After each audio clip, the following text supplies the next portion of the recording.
How could a single unauthorized modification dreamed up by a sergeant mechanic working through freezing English nights in a drafty Quonset hut transform America's heaviest and most rugged fighter aircraft into the most feared tank-killing machine of World War II? How could a welding torch, salvaged armor plate, and hand-calculated stress equations create a weapon system that would destroy more German armor than entire tank destroyer battalions? And why would a modification so dangerous that pilots initially called it a suicide device become the most widely adopted tactical innovation of the European Air War? March 1944, Boxted Airfield, Essex County, England. The winter mud had finally begun to dry on the pierced steel planking of the runways, but the cold remained bitter, cutting through leather flight jackets and wool uniforms with equal indifference. The 56th Fighter Group, known throughout 8 Fighter Command as Zemke's Wolfpack after their legendary commander, had just received troubling intelligence from Supreme Headquarters Allied Expeditionary Force. German Panzer divisions were massing in northern France and the Low Countries. Their Tiger and Panther tanks, representing a steel wall that could shatter the coming Allied invasion before American and British infantry even secured a foothold on French soil. The P-47 Thunderbolt, affectionately called the Jug by the pilots who flew her and cursed her bulk while praising her ability to bring them home, was already the most rugged fighter bomber in the American arsenal. Weighing nearly 8 tons fully loaded, powered by an engine that could absorb punishment that would destroy lesser aircraft, protected by armor plate thick enough to stop 20mm cannon shells, the Thunderbolt had established a reputation for toughness that bordered on the legendary. But what it was about to become would rewrite the rules of ground attack warfare, strike terror into the hearts of German tank commanders across occupied Europe, and earn one Michigan mechanic a place in aviation history that few would ever know about. This is the story of Technical Sergeant Harold Hal Watson, 28-year-old aircraft mechanic from Detroit's industrial heart, whose dangerous innovation would be initially condemned as reckless by headquarters staff officers, and quietly adopted across every Thunderbolt squadron in the European theater after pilots saw what it could do. And finally, credited with destroying more German armor than any other single modification in the history of aviation warfare. This is the story of how desperation, innovation, and courage combined to create a weapon that changed the course of the war in the skies over Europe. The Republic P-47 Thunderbolt had entered combat service with the 8th Air Force in April 1943, flying its first mission on April 8th, when the 56th Fighter Group escorted B-17S on a raid against the Focke-Wulf plant at Bremen, Germany. By early 1944, after nearly a year of combat operations, the Thunderbolt had established itself as a formidable high-altitude escort fighter. Though pilots initially trained on the sleeker P-38 Lightning or nimble P-40 Warhawk often complained about the Thunderbolt's massive size and heavy controls, powered by the Pratt & Whitney R2800 Double Wasp 18-cylinder radial engine producing 2,000 horsepower at sea level and maintaining power well above 25,000 feet through its sophisticated turbo supercharger system. The P-47 weighed in at 9,900 pounds empty and could reach 17,500 pounds fully loaded with fuel, ammunition, and ordnance. This made it the heaviest single-engine fighter aircraft operational anywhere in the world during 1944. Its dimensions were equally impressive: a wingspan of just over 40 feet, length of 36 feet, and height of 14 feet. The massive 4-bladed Curtiss electric propeller measured nearly 13 feet in diameter. The pilots loved the aircraft for its ability to absorb punishment that would reduce lighter fighters to falling debris. The air-cooled radial engine, with its 18 cylinders arranged in 2 rows, could take multiple 20mm cannon hits and continue running. Stories circulated through every fighter base in England of Thunderbolts returning with entire cylinder heads shot away, with cooling baffles destroyed with oil streaming from ruptured lines, yet still flying. The cockpit was surrounded by armor plating, an armored seatback 8mm thick, bulletproof glass windscreen 57mm thick, and additional armor protecting the oil tank and critical engine components. The self-sealing fuel tanks, containing the same rubber and synthetic compounds that had revolutionized aircraft survivability, could take hits from rifle-caliber weapons without igniting. Ground crews told of pilots walking away from crashes that should have been fatal, the Thunderbolt's robust construction and armor protecting them even in catastrophic failures. The aircraft could dive faster than anything the Luftwaffe flew, reaching speeds that approached the sound barrier at high altitude, though the transonic buffeting at such speeds terrified even experienced pilots. In level flight at optimal altitude, the P-47 could reach 433 miles per hour, making it one of the fastest piston-engine fighters in service. Its armament was fearsome. 8 Browning M2.50 caliber heavy machine guns, mounted in the wing, 4 per side, with 425 rounds per gun for the inboard weapons and 350 rounds for the outboard positions. When all 8 guns fired simultaneously, the P-47 put out a combined rate of fire exceeding 100 rounds per second, each bullet weighing nearly 2 ounces and traveling at over 2,900 feet per second. Pilots who had experienced the Thunderbolt's firepower described it as like pointing a fire hose of destruction at the enemy. A 2-second burst represented 1,600 rounds of .50 caliber ammunition striking the target area. But in the ground attack role, that would become increasingly important as D-Day approached. The P-47 faced a critical limitation that troubled every tactical air commander in England. While it could carry up to 2,500 pounds of bombs on external hardpoints, mounting either 5 500-pound general-purpose bombs or to 1,000-pound armor-piercing bombs. And while those 8 machine guns could devastate soft targets like trucks, trains, and troop concentrations, these weapons were proving woefully inadequate against German armor. The German Tiger I tank, introduced in late 1942 and now deployed across northwestern Europe, mounted frontal armor up to 100 millimeters thick, sloped at angles that increased effective thickness to 120 millimeters or more. The Panther tank, considered by many experts to be the finest tank design of the war, combined an 80 millimeters glacis plate, sloped at 55 degrees with excellent mobility and a powerful 75 millimeters main gun. Even the older Panzer for tanks, continuously upgraded throughout the war, now mounted additional armor plates that made them resistant to small arms fire from aircraft. Against such protection, the .50 caliber machine gun was nearly useless. Tests conducted at the Aberdeen Proving Ground in Maryland had demonstrated that .50 caliber armor-piercing rounds could not penetrate 25 millimeters of steel plate at any angle, much less the 100 millimeters plates protecting a Tiger's frontal arc. Pilots reported emptying entire ammunition loads of 3,400 rounds into German tanks and watching their tracers bounce off like sparks from an anvil. One pilot from the 78th Fighter Group wrote home, "We might as well be throwing rocks at them for all the good our 50s do against their damn tanks." Bombs were more effective, but only marginally. A 500-pound general-purpose bomb contained about 260 pounds of tritonal explosive, and a direct hit could certainly destroy any tank ever built. But direct hits at high speed were extraordinarily difficult to achieve. During dive bombing attacks, pilots approached at speeds exceeding 300 miles per hour, released their bombs at altitudes between 1,500 and 3,000 feet to avoid ground fire, and then pulled out in high-G turns that grayed out their vision and made their limbs feel like lead weights. Wind, target movement, bomb ballistics, and simple human error meant that most bombs fell within 30 to 50 yards of the aim point, close enough to damage thin-skinned vehicles, but not close enough to guarantee a kill on a tank. The new 5-inch high-velocity aircraft rocket, abbreviated HVAR and pronounced HVAR by the pilots, offered a potential solution. Developed by the California Institute of Technology in cooperation with the Navy Bureau of Ordnance, the HVR measured 68 inches long, weighed 134 pounds, complete with warhead, and could punch through 5 inches of armor plate when impacting at perpendicular angles. The rocket motor burned for 0.33 seconds, accelerating the rocket to over 1,400 feet per second, fast enough that the rocket traveled a nearly flat trajectory out to 1,000 yards. P-47s had been carrying HVARs since early 1944, typically mounting them in triple clusters beneath each wing, 6 rockets total per aircraft. The problem was accuracy. The standard wing cluster configuration positioned the rockets in a triangular pattern with 1 rocket mounted high and 2 mounted low on each pylon. When the pilot fired, all 3 rockets launched within milliseconds of each other, creating a bloom of white-hot rocket exhaust that billowed around the aircraft wing, obscuring the pilot's vision precisely when he needed to observe the impact and adjust his aim. Exhaust also created turbulence that buffeted the aircraft, making steady aim impossible during the critical seconds after launch. Moreover, the firing sequence meant that all 3 rockets from one cluster had to fire before the cluster on the opposite wing could launch, creating an asymmetric thrust situation that twisted the aircraft unpredictably. Pilots learned to compensate, but it meant that rocket attacks were as much instinct and luck as skill.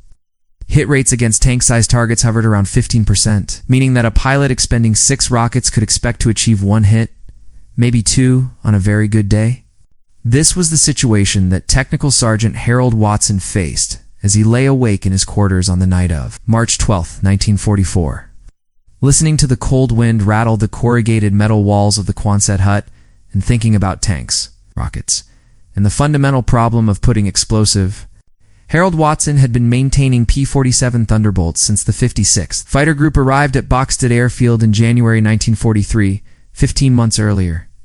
In that time, he had personally serviced over 70 different aircraft, performed hundreds of engine changes, replaced countless damaged components riddled with flak and cannon fire, and worked on modifications ranging from improved radio equipment to experimental drop tanks. He knew every rivet, every stress point, every structural member of the P-47 airframe as intimately as an anatomist knew the human skeleton. Watson's background made him uniquely suited to solve engineering problems under combat conditions.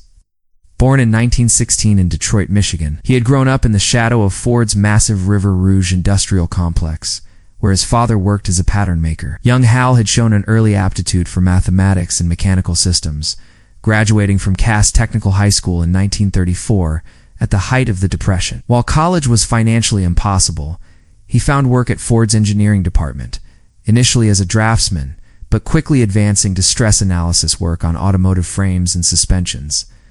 By 1938, Watson was part of the team designing the Model 1938 Ford truck chassis, performing calculations to determine load limits, failure points, and optimal material weights. He learned welding, metallurgy, and fatigue analysis. He understood that everything in engineering was a trade-off: strength versus weight, cost versus performance, safety versus capability. When war came in December 1941, Watson enlisted in the Army Air Forces, expecting to be assigned to aircrew training as a flight engineer. Instead, his automotive engineering background flagged him for technical schools, and by the summer of 1942, he was attending the Air Corps Technical School at Chanute Field, Illinois, specializing in aircraft maintenance and modification. He arrived in England as a staff sergeant in late 1942. Assigned to the 56th Fighter Group's 61st Fighter Squadron as a crew chief. His first Thunderbolt was serial number 416265. She maintained through 23 combat missions before it took heavy flak damage over Holland and was written off. His second aircraft lasted longer, 41 missions before hydraulic failure caused a gear-up landing that bent the fuselage. His current assignment was supervising a team of 5 mechanics responsible for maintaining the squadron's 16 operational aircraft.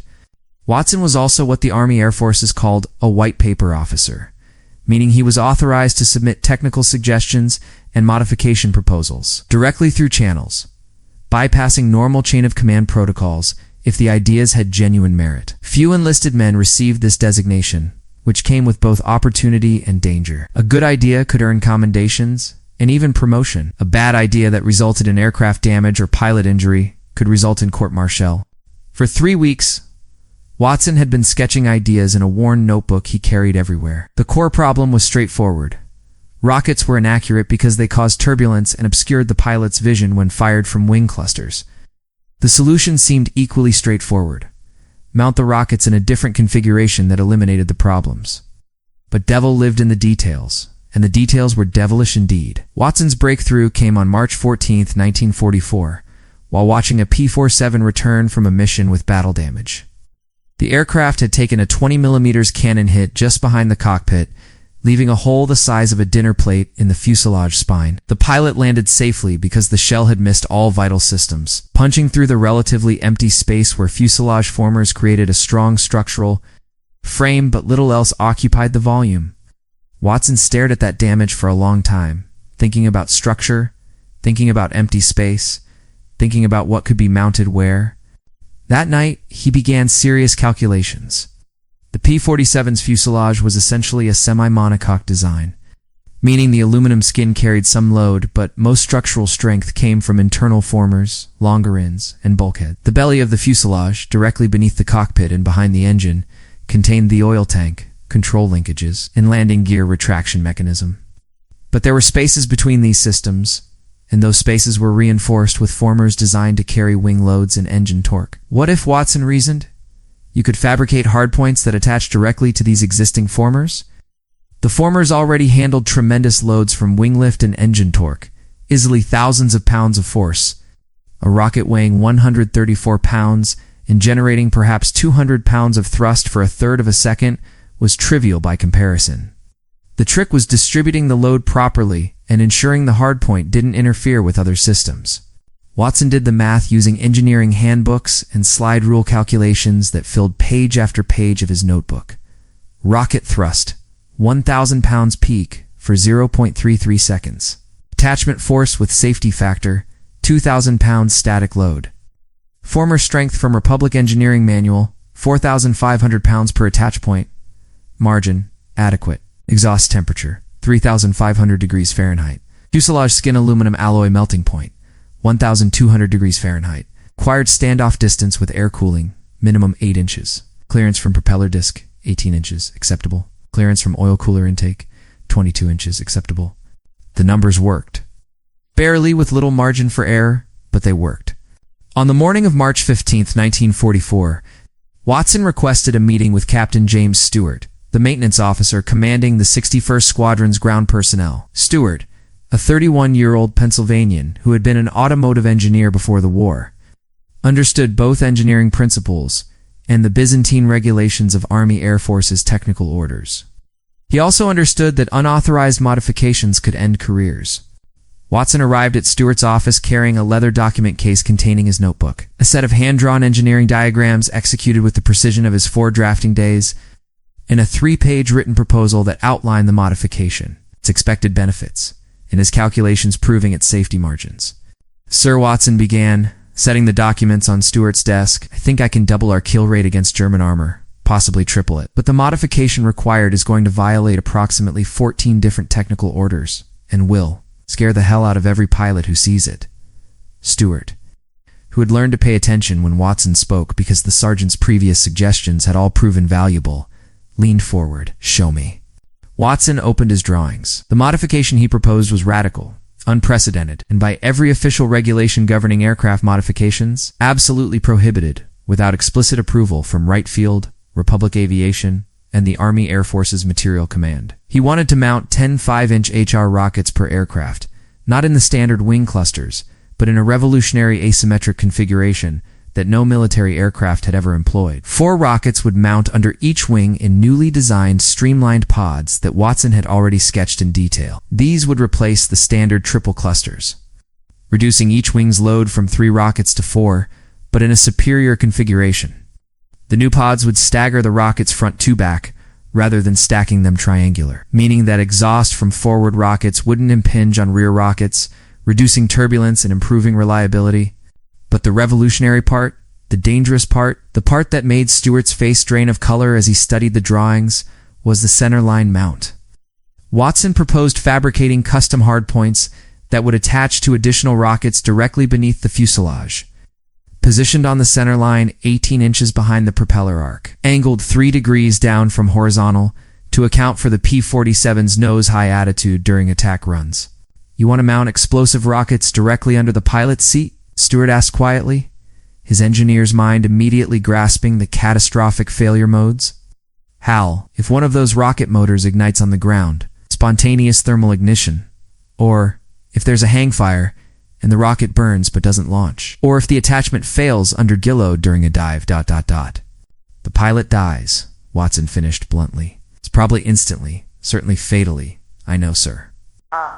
I've calculated every failure mode I can imagine, but I've also calculated the alternative. He pulled out another sheet, this one covered with cramped handwriting and statistical tables. Intelligence estimates Jerry has 1,500 tanks in France, probably more. We're going to invade in about 3 months. That's obvious to anyone who can read a map and count landing craft. Those tanks are going to kill thousands of our infantry, maybe tens of thousands, if we can't suppress them from the air. Right now our rockets hit maybe 1 time in 6.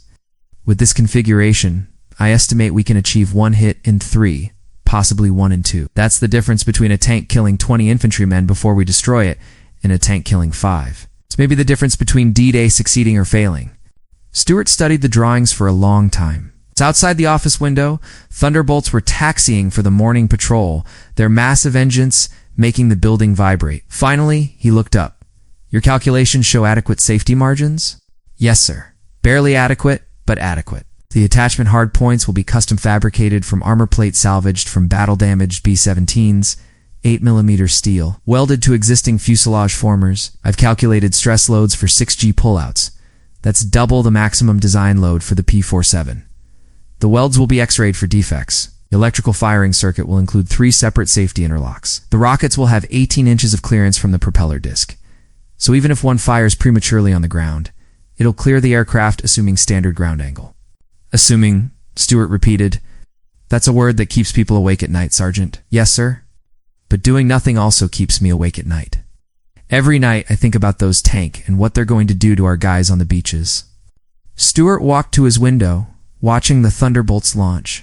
It lost 3 pilots in the past month, 2 to flak, and 1 to a mid-air collision during a dogfight. He had watched ground crews load the bodies into ambulances, had written letters to parents and wives, had stood at memorial services in the base chapel. If Watson's modifications saved even 1 pilot, even 1 infantryman, how many man-hours to modify 1 aircraft? 200, sir. 5 days with my team working around the clock. I've already identified the aircraft. 42 to 5512. Michigan Mauler. She's completed 67 missions, proven reliable, and she's due for a 50-hour inspection anyway. We can do the modification during inspection. If I authorize this and something goes wrong, Stewart said slowly, they won't just court-martial us. They'll execute us. Do you understand that, Sergeant?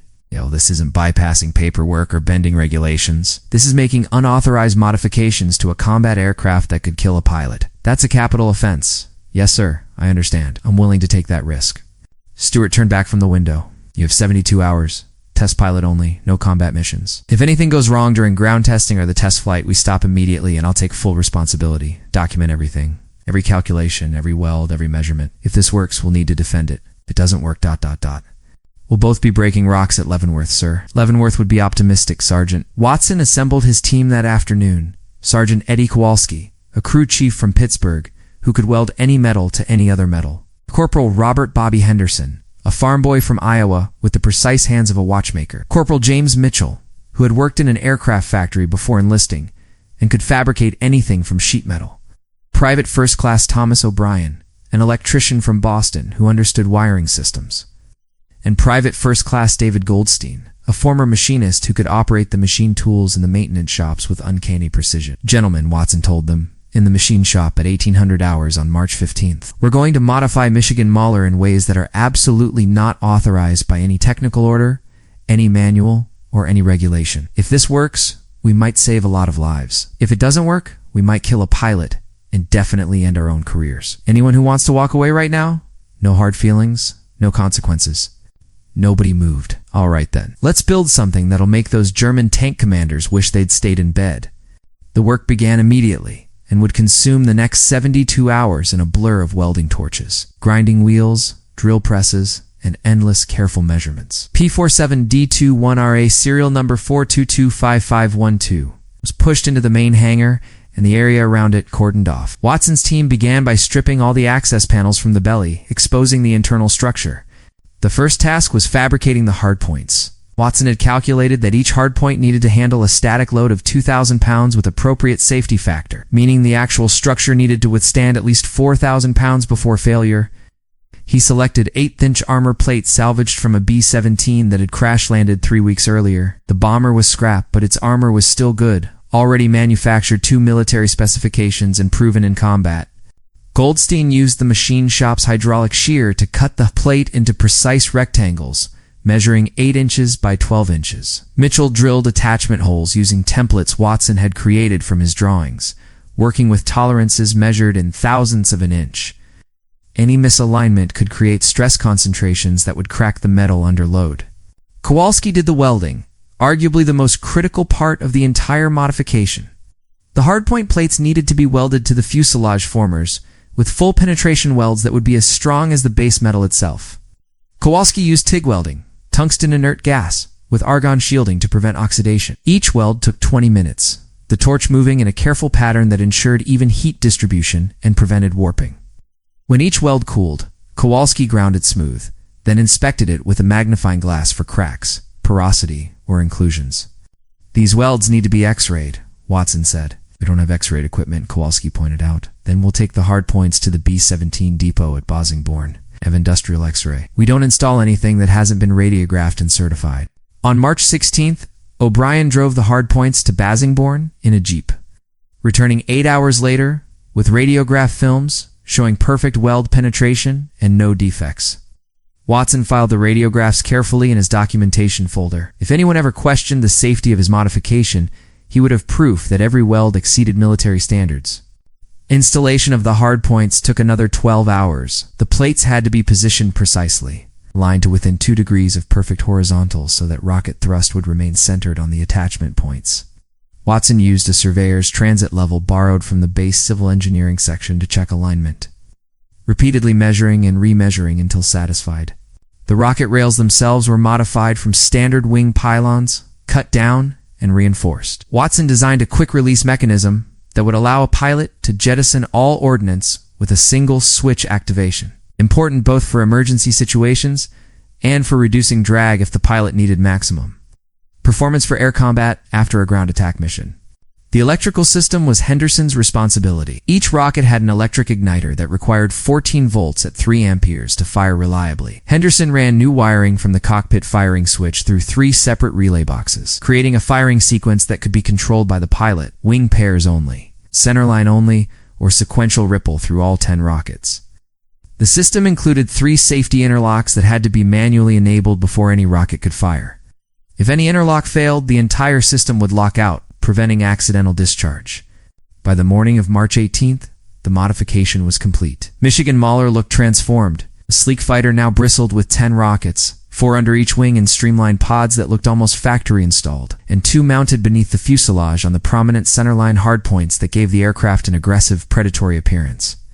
Ground crew who saw it were divided in their reactions. Some thought it looked deadly and purposeful. Others thought it looked like a death trap.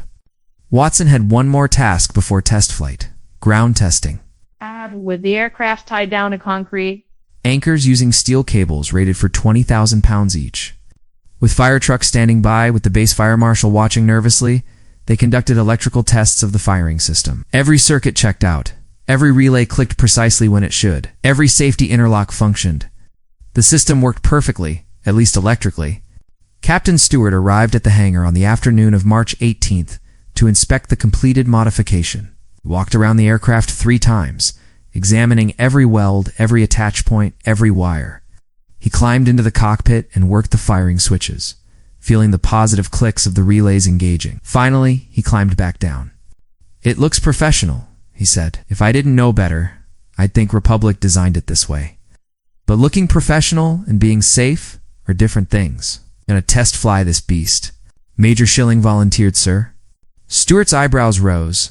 Major David Schilling was the 56th Fighter Group's operations officer, 24-year-old ace with 12 confirmed kills and a reputation for being both exceptionally skilled and slightly crazy. He was exactly the sort of pilot who would volunteer to fly an aircraft bristling with experimental modifications.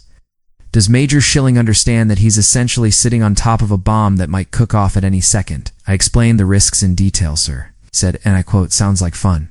Pilot Stewart muttered, "They're all insane." "All right, the test flight is approved for tomorrow morning, weather permitting. Minimum altitude 8,000 feet over the North Sea, no populated areas downrange. If anything seems wrong, Major Schilling has standing orders to immediately jettison all ordnance and return to base." "Yes, sir. I'll be there for the pre-flight briefing." "We'll both be there, Sergeant. If this goes wrong, I want to be present to see exactly how wrong it goes. Before they court-martial us, I want to understand what killed us." The test flight on March 19, 1944 was scheduled for 0900 hours, but weather delayed it until 1300. Low clouds and drizzle made the morning unsuitable for precision firing tests. By early afternoon, the weather had improved to partly cloudy with visibility of 10 miles, good enough for testing. Major David Schilling arrived at the flight line wearing his battered leather, a 2 jacket with his personal insignia painted on the back, a wolf's head with yellow eyes, the symbol of the 56th Fighter Group. At 24, Schilling already looked older, with stress lines around his eyes from months of high-altitude combat and the weight of commanding men in battle. He was a New Yorker from Albany, where his father owned a printing business. He had joined the Army Air Corps in 1939, received his wings in 1940, and had been flying fighters ever since. Watson met him at the aircraft with a clipboard containing the test flight plan and a lengthy safety briefing that he had typed up the night before. "Major, I need to walk you through the firing sequence one more time." "How?" I appreciate your thoroughness, but I've already memorized it. Wing pairs fire from the outboard stations first, then inboard. Centerline fire is a pair. Sequential ripple fires all 10 with 200 millisecond spacing between rockets. Emergency jettison drops everything at once. 3 safety interlocks must all be in the armed position before anything fires. Did I miss anything? The most important part, sir, if you feel anything unusual, any vibration, any heat, any indication that something isn't right, you jettison immediately and abort the test. Schilling smiled. Hal, I've been shot at by half the Luftwaffe. I've had my oil system shot out at 25,000 feet over Germany and made it home on a prayer in a frozen engine. I've been in dogfights where I pulled so many G's I couldn't see. I think I can handle shooting a few rockets. These aren't a few rockets, sir. These are rockets mounted so close to the cockpit that if something goes wrong, you'll have about 1/10 of a second to realize you're dead. I need you to understand that. Schilling's smile faded. I do understand, Sergeant. I also understand that if your modification works the way you think it will, we might save a lot of lives when we invade France. It's worth the risk. Now let's stop talking about it and see if this crazy idea actually works. The pre-flight inspection took 20 minutes. Schilling walking around the aircraft with Watson, checking every attach point, every electrical connection, every safety wire. The rockets were already loaded. 10 HVARs with their characteristic pointed nose cones and folding stabilizer fins. Each warhead contained 22 pounds of D-Stex high explosive, enough to punch through 5 inches of armor plate or blast a 10-foot crater in earth. Schilling climbed into the cockpit, settled into the seat, and began his startup checklist. Outside, ground crew stood by with fire extinguishers, their posture tense. Everyone present understood they were witnessing something unprecedented and potentially dangerous. The R2800 engine caught on the third blade, coughed once, then roared to life with its characteristic deep growl. Schilling ran through his checks. Hydraulics, instruments, electrical, radios, magnetos, everything showed green. He tested the rocket firing switches, feeling the solid clicks of the relays engaging, then safed everything again. He keyed the radio. Boxted Tower Keyworth Leader, ready for taxi. Roger Keyworth Leader, winds 090 at 12. Altimeter 299 cleared to taxi runway 24. Schilling released the brakes and nudged the throttle forward. The Thunderbolt began rolling, the tail wheels swiveling as he applied rudder. At the runway hold line, he ran up the engine, checking Magneto's propeller pitch and oil pressure. Everything perfect. Keyworth Leader cleared for takeoff. Schilling advanced the throttle to full military power. The R2800 howled. The Thunderbolt accelerated, slowly at first under the weight of 10 rockets and full fuel, then faster. The tail came up at 60 miles per hour. At 105 miles per hour, Schilling eased back on the stick and Michigan Mauler lifted off, climbing at 1,500 feet per minute into the afternoon sky. On the ground, Watson watched through binoculars as the Thunderbolt climbed eastward toward the North Sea.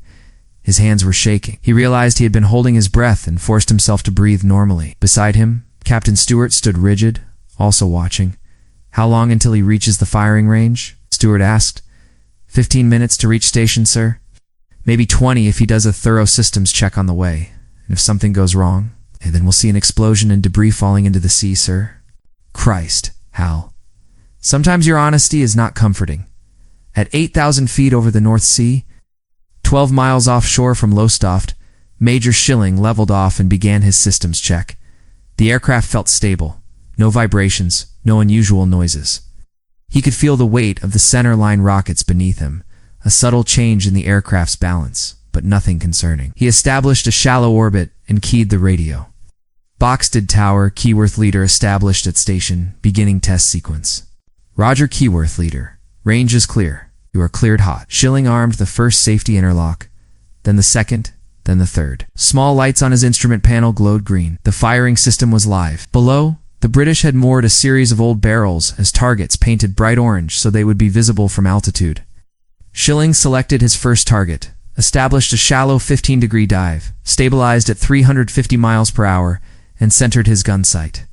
His thumb found the rocket firing switch on the control stick. One squeeze would fire the outboard left wing pair. He waited until the Pipper was precisely on target, then squeezed. 2 rockets leaped from under the left wing, their motors igniting in blooms of white fire. The aircraft shuddered slightly, less than Schilling expected. The rockets streaked downward, their smoke trails perfectly parallel. They impacted the water 30 yards short of the target, sending up twin geysers of white spray. Close, very close for a first shot. Encouraged, Schilling climbed back to 8,000 feet and set up for his second run. This time, he fired the outboard right wing pair. Again, the aircraft barely shuddered. The rockets impacted 20 yards beyond the target. He was bracketing it, finding the range. Third run, inboard left wing pair. Fourth run, inboard right wing pair. Each time, the rockets flew straight and true, the impacts clustering within 40 yards of the aim point. The accuracy was remarkable, far better than the standard wing cluster configuration. Schilling found himself grinning inside his oxygen mask. Then came the moment everyone had been waiting for, the centerline rockets. Schilling set up his run more carefully this time, knowing that if something went wrong with the centerline mount, he would have perhaps 1 second to react before catastrophic failure. He armed the centerline selection, checked his dive angle, checked his airspeed, checked his altitude, everything nominal, centered the gun sight, and squeezed the trigger. For 1 eternal second, nothing happened. Then both centerline rockets fired simultaneously, their motors igniting barely 18 inches behind the propeller arc. Superheated rocket exhaust, a jet of fire exceeding 3,500 degrees Fahrenheit, washed over the fuselage belly.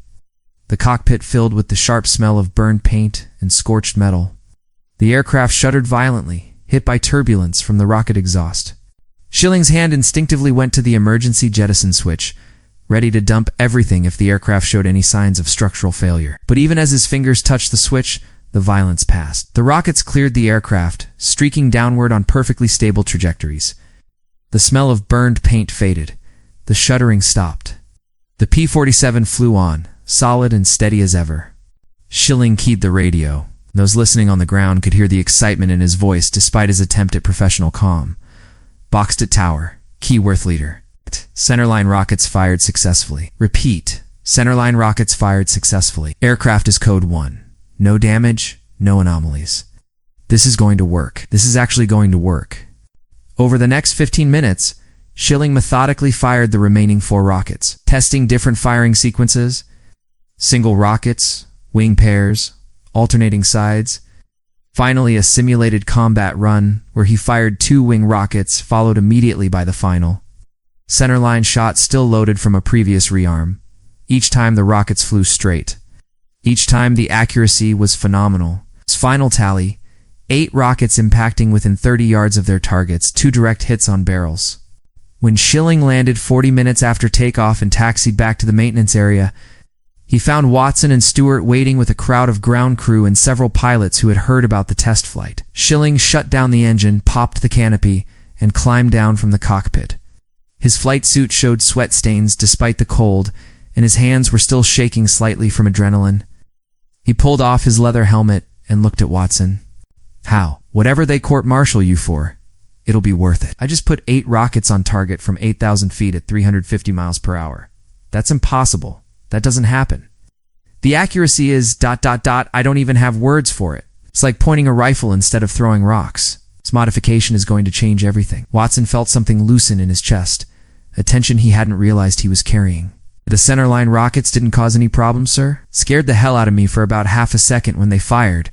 It felt like I was sitting on a volcano, but the aircraft handled it fine. No structural damage, no control problems. You were right about the exhaust clearances. It works, Hal. It actually works. Captain Stewart shook his head slowly. This is either the smartest or stupidest thing I've ever been part of.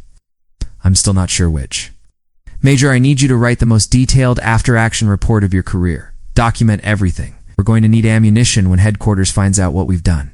Because headquarters was about to find out. Word of unauthorized modifications traveled fast in the Army Air Forces. And by the evening of March 19th, a report had already reached 8 Fighter Command headquarters at Bushy Hall. The response would arrive 3 days later, and it would not be positive. On March 23, 1944, Colonel Hubert Zemke received a priority TWX message from Brigadier General Frank O'Driscoll Hunter, commanding 8 Fighter Command. The message was brief and unambiguous. Effective immediately ground all aircraft modified with unauthorized centerline rocket mounts. Stop Technical Sergeant Harold Watson to be placed under arrest pending investigation into violations of AAF technical orders. They stop Captain James Stewart and Major David Schilling to submit written statements explaining their involvement in unauthorized AAT. Modifications stop Colonel Zemke report to headquarters Bushy Hall 1,000 hours, 24. March for disciplinary conference stop. Watson was informed of his pending arrest by Stewart at 1600 hours on March 23rd. They sat in Stewart's office. TWX message on the desk between them like an executioner's warrant. "They're going to crucify us," Stewart said quietly. "Hunter is old school. He thinks anything not in the book is heresy. He doesn't care that your modification works. He cares that you violated regulations." From a muddy airfield in Essex to the killing fields of France, Belgium, and Germany, Technical Sergeant Harold Watson's unauthorized modification transformed the most rugged fighter of World War II into the most feared tank killer in aviation history. Story reminds us that innovation often comes not from headquarters or engineering bureaus, but from the creative minds of those closest to the problem, willing to take risks when lives hang in the balance. The P-47 Thunderbolt was already a remarkable aircraft before Watson's modification, but it was a Detroit mechanic's dangerous inspiration. It's validated by a test pilot's courage and defended by a commander willing to risk everything. That turned the Jug into a true legend. This was just one of countless untold stories from the Second World War. Subscribe to WWII Secrets, reborn as we continue to bring these forgotten chapters of history back to life.